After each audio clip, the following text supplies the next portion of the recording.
made during the months that Donald Campbell was attempting a new water speed record on Lake Coniston. Its object was to try to understand the man and his motives.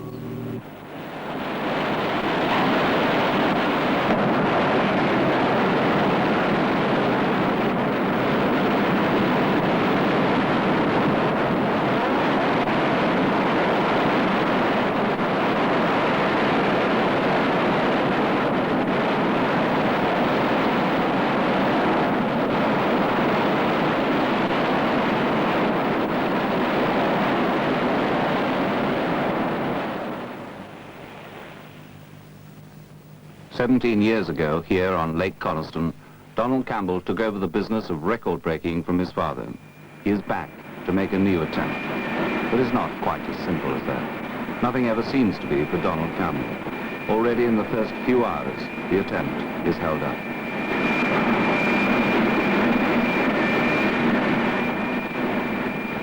The boat has only been on the water once, and in that short time, Bluebird's jet engine is badly damaged. Mr. Pearson's got the engine well in hand. The worst problem we're going to have is exactly what technique to use to stiffen those intakes. The right way to go about it, of course, would be to make an entirely new intake structure. This would take about 3 months. Yes. How are you going to improvise then? That's just the point. And this is where the British, I think, are probably the world's masters. The words are out of fashion, and so perhaps is the atmosphere surrounding Campbell at Coniston. His patriotism is obviously sincere, but there must be other and probably more important reasons for him to risk his life on this lake. Whatever those motives are, the pattern of Campbell's record attempts has been firmly set. The tradition of minor disaster and delay seems to be continuing. Sorry, I can't buy this Campbell disaster, bad luck, what have you. There is no form of advanced engineering, no form of record breaking where you get it smooth. It just doesn't happen. It wouldn't be record breaking if it did happen that way. Records were broken every week. World's records today are broken but very seldom, and this is probably one of the reasons why you don't get away with them easily. Could you have foreseen this in any way? No. This is one of the misfortunes that befall you if you decide to try and follow this rather stony path. And it doesn't matter really whether you're playing with a world's record-breaking car or a high-speed aircraft, high-speed boat, or any form of advanced engineering, rocketry or whatever.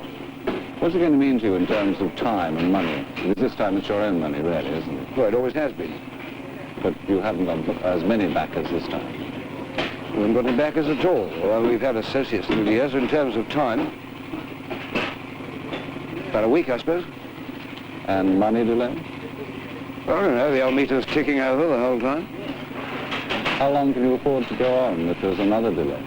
This is the terrible part about trying to break a record. You see, once you start, you're past the point of no return. So you have to go on. You've got to go on. There's no going back in life. You start something, you've got to finish it. This damaged jet engine can be replaced, but if the replacement is damaged, there can be no further attempt. Why then does this man, at 45, want to risk his neck breaking a world speed record he already holds? Why does he want to drive an 11-year-old boat on a lake 1 mile too short for even marginal safety? I doubt if Donald Campbell really knows the answer. In the atmosphere of the 20s, it would have been easier for his father to explain. Speed on land, sea, and in the air became the public fashion after the First World War. Malcolm Campbell was part of this. He was a wealthy insurance broker who began as a racing driver at Brooklands in the 20s. He became the first man to travel on land at 150 miles per hour. And then he built a succession of Bluebird cars, each faster and more powerful than the last.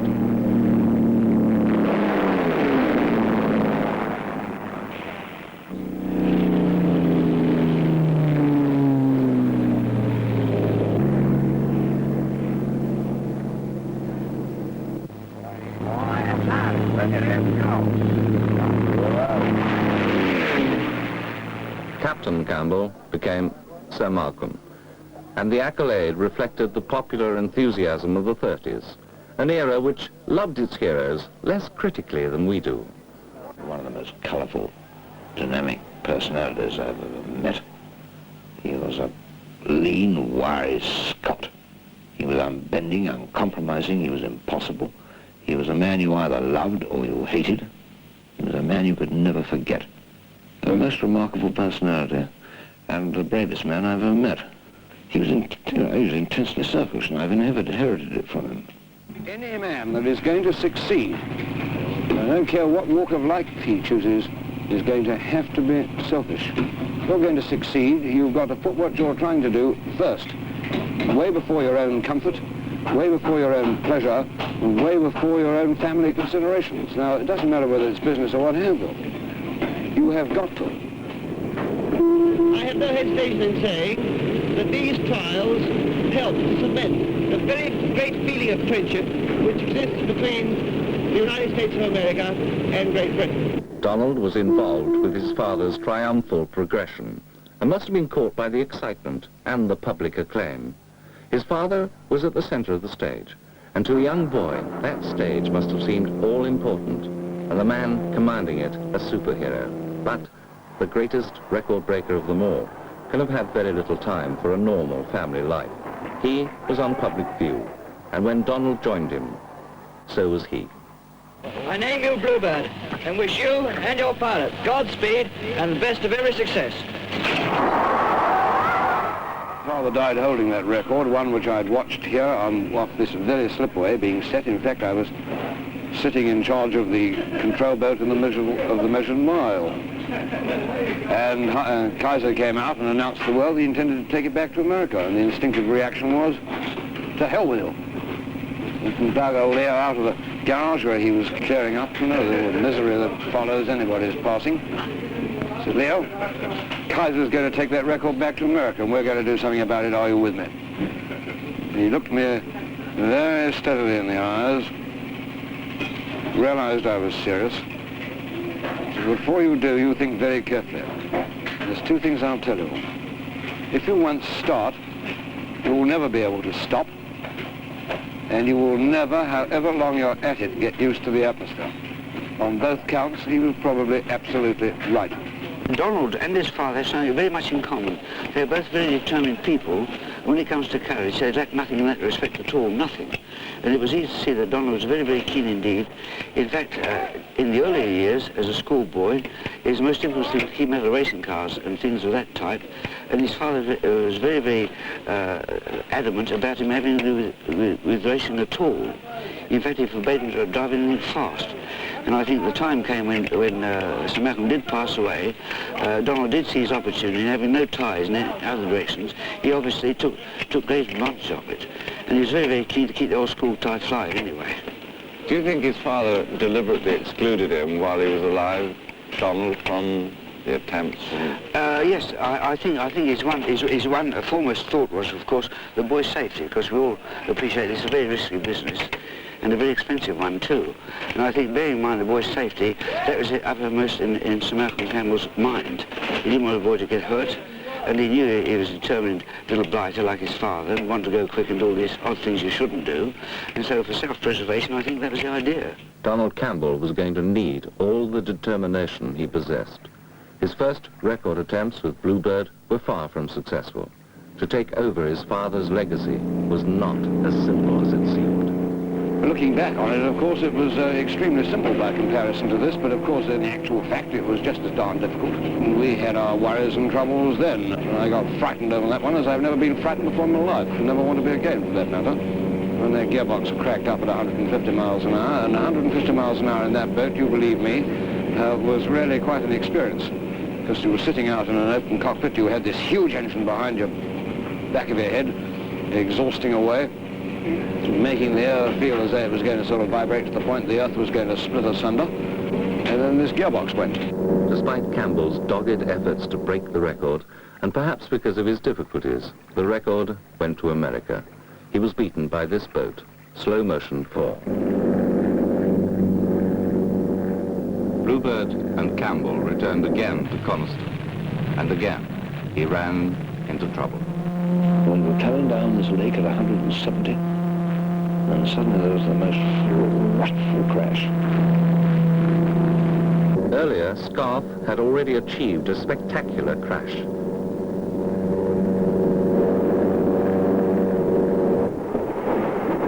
John Cobb was very nearly ready with Crusader, and of course that was the end of a chapter. Cobb himself was literally to provide the end of that chapter. On trial runs at Loch Ness, his jet-propelled boat was reaching speeds no other boat had ever achieved. Then came the reminder that the risk was total. One grey morning, Cobb's Crusader disintegrated in a cloud of spray.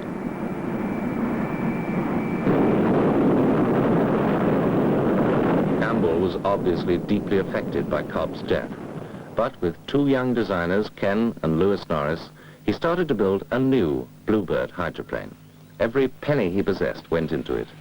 And at last, Bluebird set a new water speed record of 202 miles per hour on Lake Ullswater.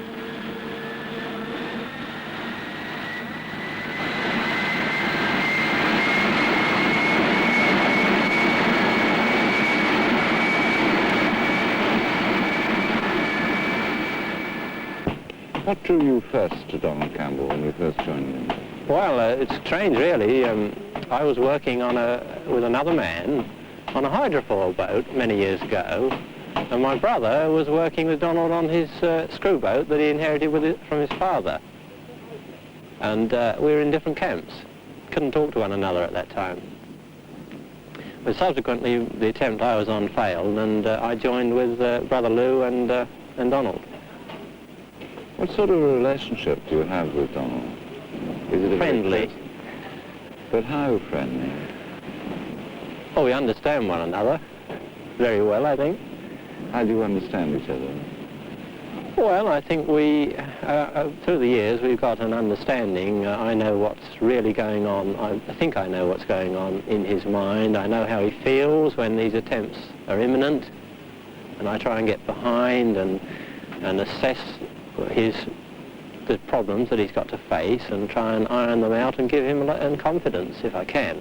Mind you, he's got a lot of confidence obviously himself, but it's nice to have somebody to talk to about the problems together. Does he lean on you? I think he'd do very well without me. Later that year, Donald Campbell went to America. But on Lake Mead, success was replaced by failure again, and the boat sank to the bottom.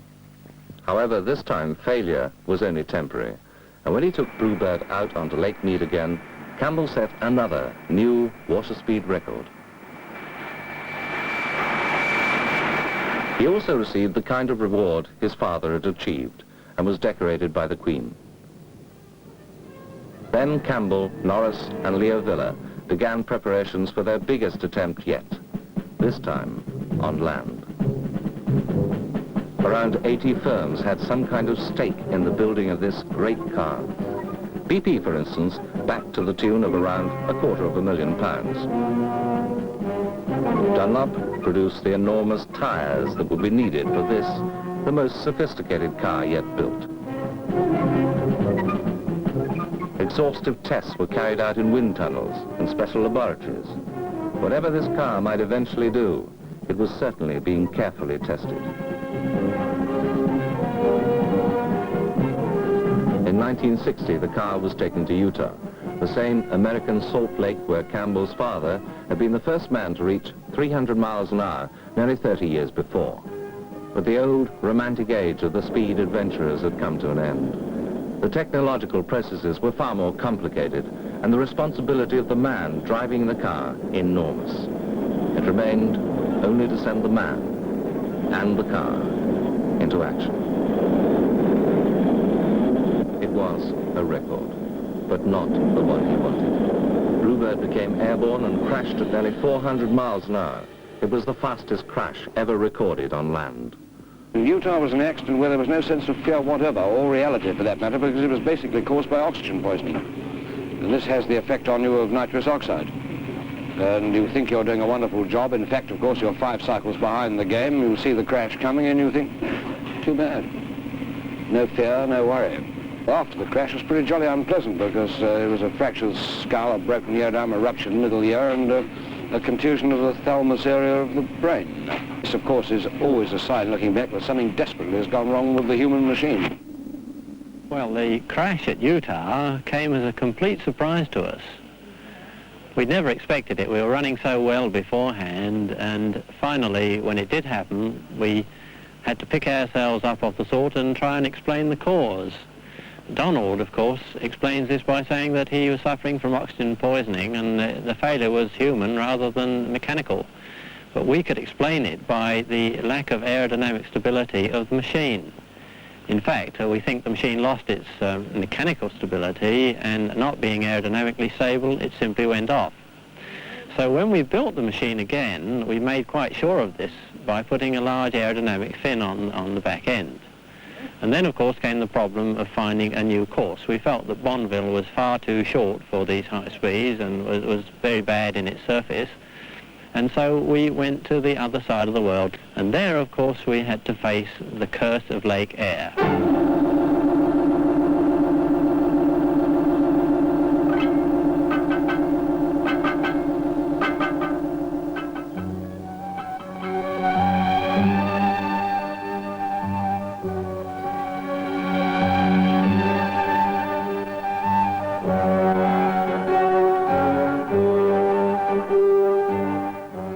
This had not been a trouble beforehand. We'd merely been troubled by the other elements, but then we came up against this aboriginal curse, and this didn't affect us too badly, but I think it had some effect on Donald, who is, as you know, rather superstitious.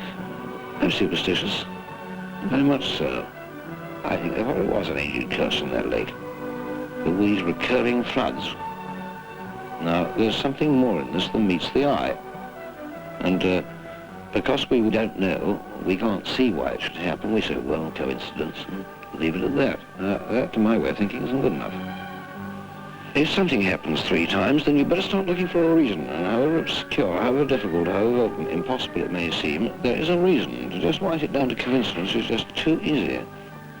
Coincidence or not, the fates pursuing Campbell were certainly malignant at Lake Eyre.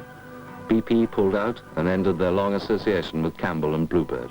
They were not the only backers to get restless. Sir Alfred Owen said publicly that the failure to get the record was due to Campbell's mismanagement. Sterling Moss entered the arena and at a press conference said that Donald was not up to driving the car and lacked the split-second reactions of a Grand Prix driver. A record breaker is only good for a limited number of failures. And when he returned to Lake Eyre in 1964, it seemed that Donald Campbell had exceeded his quota. Months had gone by, and he had to prepare himself for another heartbreaking period of difficulty and waiting. The lake had dried out, but the rains came again. Even when dry, this lake cost Campbell £5,000 in preparation. When I got there, it was fairly dry, and they were preparing the new track. The old one they'd had trouble with, and a tremendous amount of physical effort was needed before we could get the car running. This wasn't anybody's fault. This was simply that there was so much to be done, and it was a disappointment to me, really, to find that largely all we did on those trials at Lake Eyre was to use the car as a salt tester. We weren't testing the car on those trials, really, because its potential was far greater than what happened eventually. We were using it as a salt tester to see whether the salt was good enough to take the car. Conditions were appalling. The tires had been slashed by these salt tracks. But the attempts began once more. He prepared to edge up the speed on what appeared to be suicidal trial runs. Emotionally, the climate in that small camp on this vast salt lake must have reached unbearable proportions. He was accused of being frightened. He was a sitting target for easy criticism. Success was desperately necessary. But once again, the trial runs ended in bitter disappointment.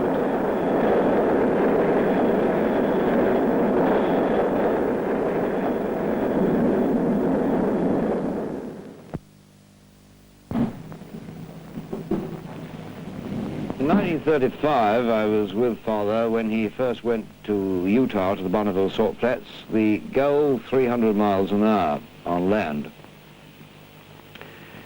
Well, the first run of the record run produced its problems. A front tyre burst at 300 miles an hour as the car cleared the measured mile.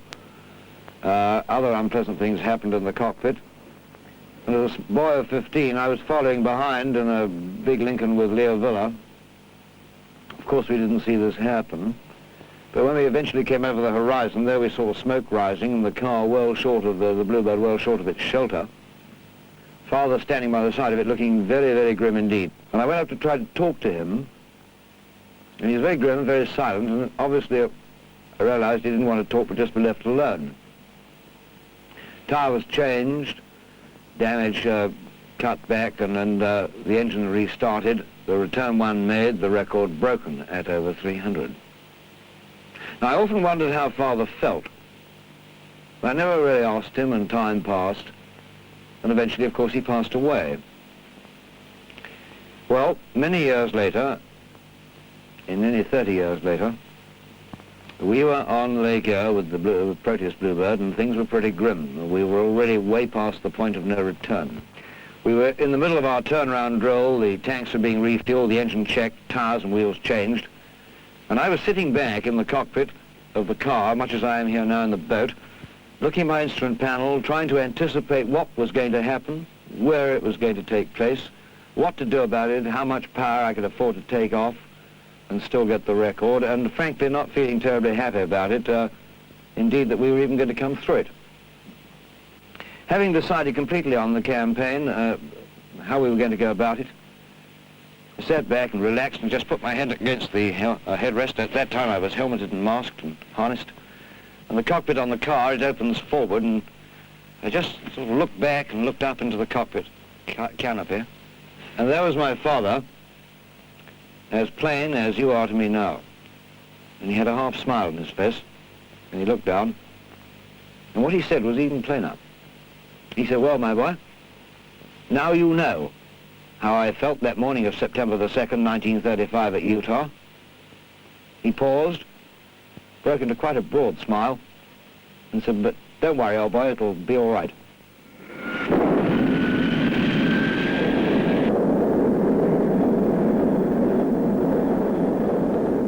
He achieved his record of 403 miles per hour, despite the ruts the 52-inch tires had torn in the track, despite the hair's breadth by which he had kept Bluebird from going out of control. Although now, with record breaking, success seemed to be diminishing with every attempt. Later that year, Donald Campbell went to Lake Dumbleyoung to try and achieve his own double, the water speed record to add to the land speed record, all in the same year. Weather conditions at first were against him. Watched by only a few hundred people, he was the first man to get both the world land and the world water speed records in the same year, but only just. It was New Year's Eve.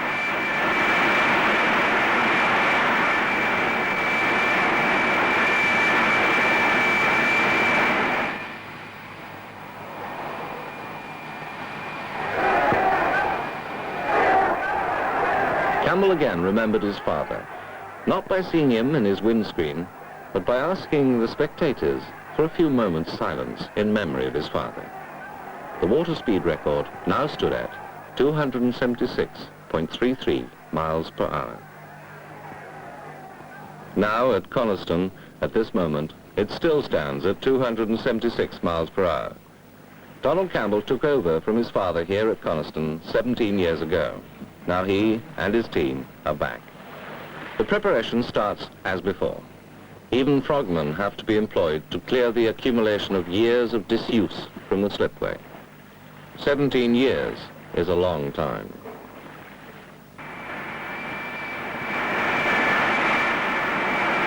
For weeks, Campbell has been trying unsuccessfully to get Bluebird up to speed, but the balance of the new engine has provided great difficulty. This question of balance on Bluebird is something that's very delicate. And the object of putting these sandbags on the back was simply to shift the center of gravity back a minute amount, in fact about 1/4 of an inch, to test the effect. Having got the effect that we required, well then of course the ballast weighted properly with properly cast lead ingots securely attached to frames which are there waiting to take ballast should the need be. The heartbreak of this project, whether it's here or indeed in other parts of the world, is that you are not only fighting the unknown with the technicalities involved, but you are being continually frustrated by this appalling weather. I never remember such an intensely foul spell as we've experienced in this last 2 months. Press and television cameras still fill out the few spectators around the lake, but the interest appears to have decreased. Starting to put the power on now. Julio, level now with the yellow ball, passing through 4, jumping to 5, now accelerating to 5, to 6, water all over the place, levels lifting, a lot of water flying around, it's around us.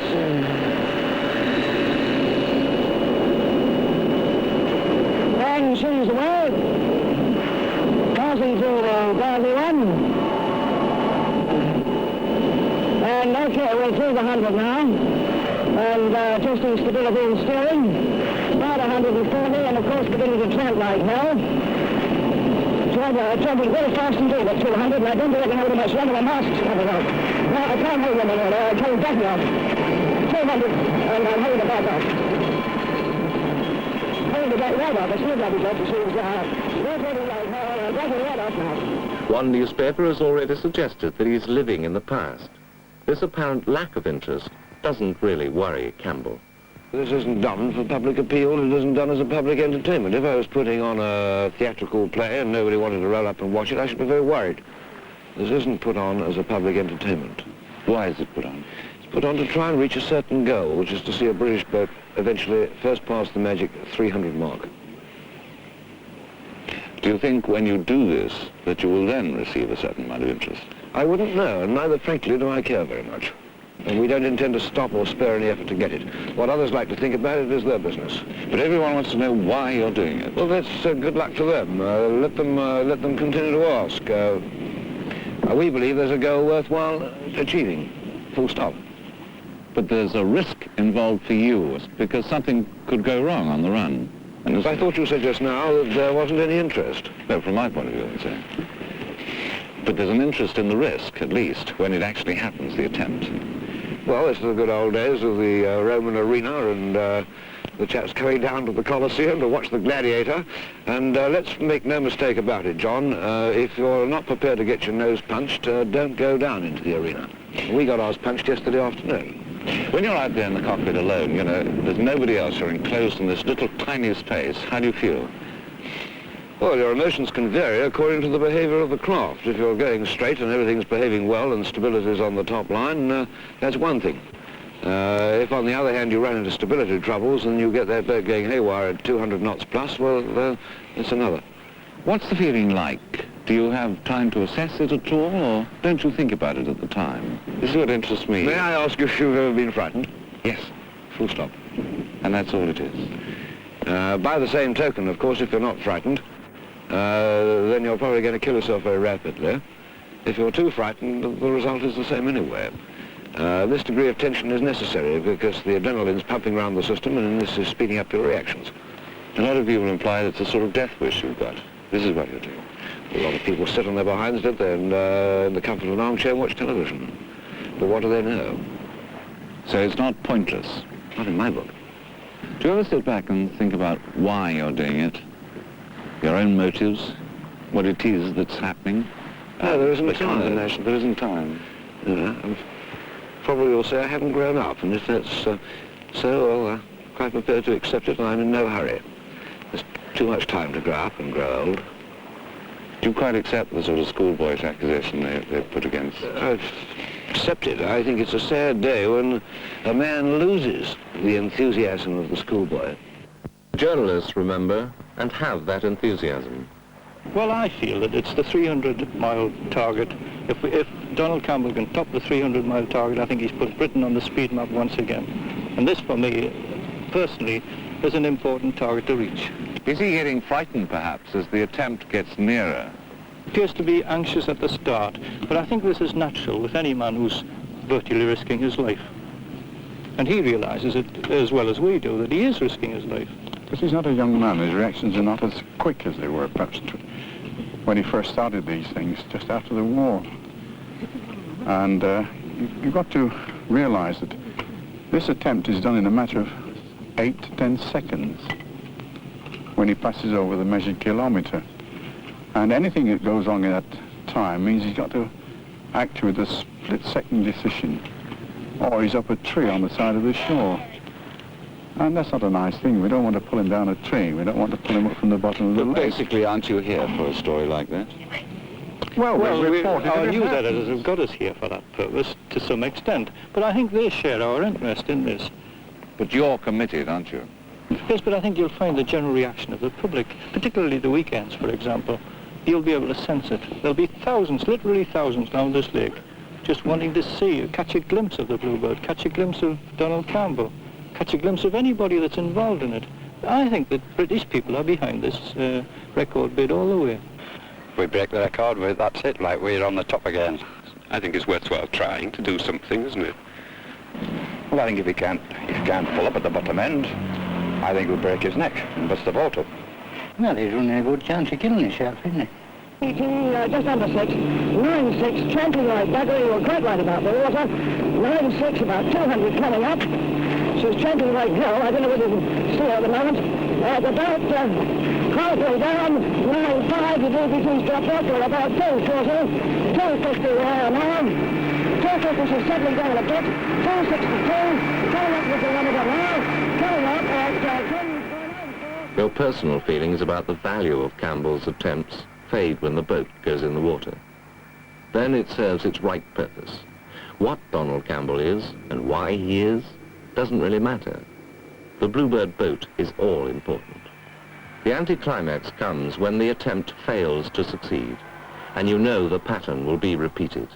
The weeks go by, November into December. 140, 220, 260 miles per hour, but not enough. The winter edges around the Bluebird team. The tiny circle of hope revolves.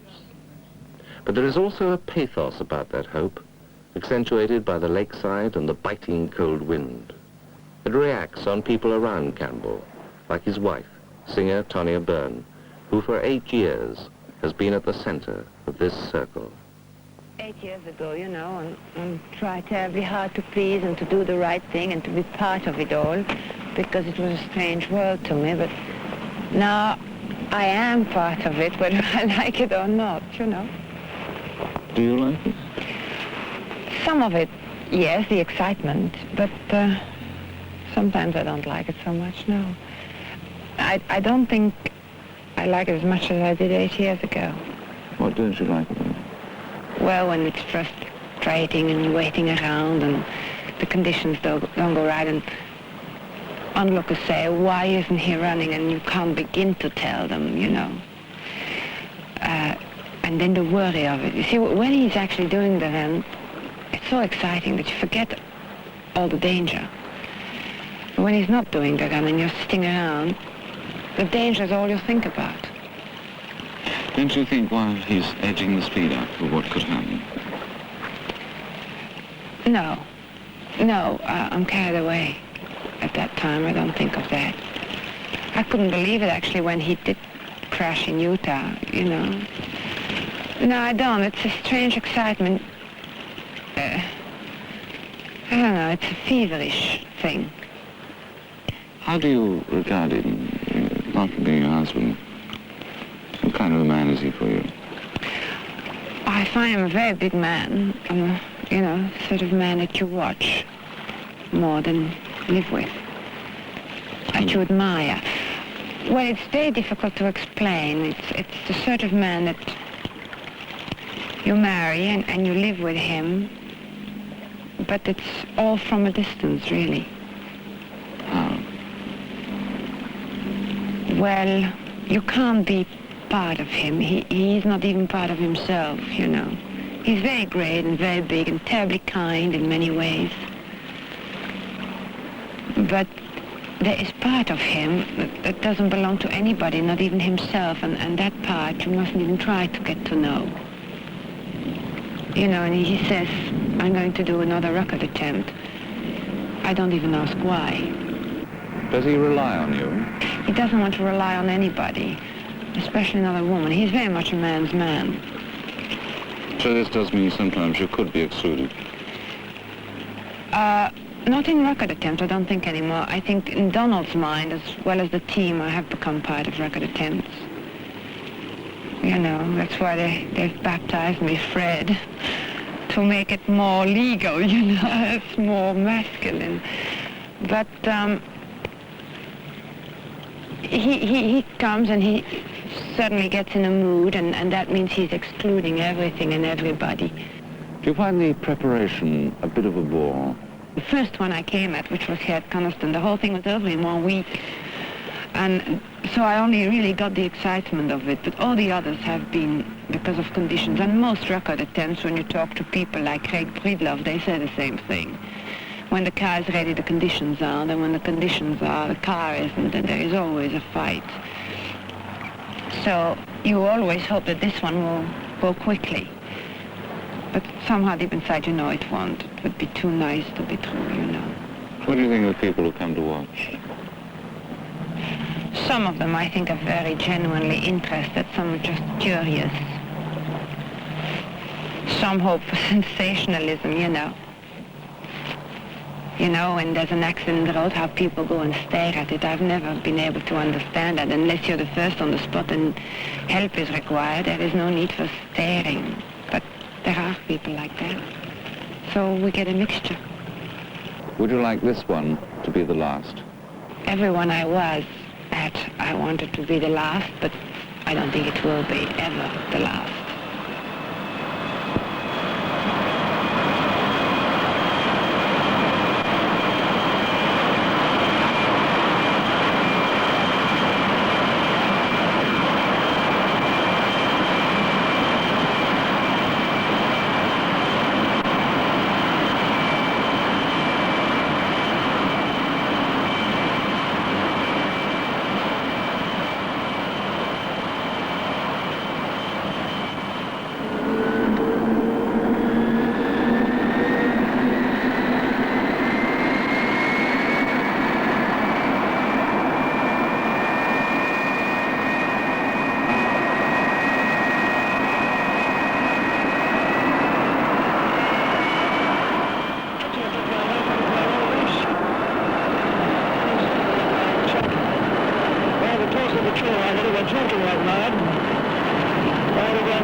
Complete accident, I'm afraid. Over.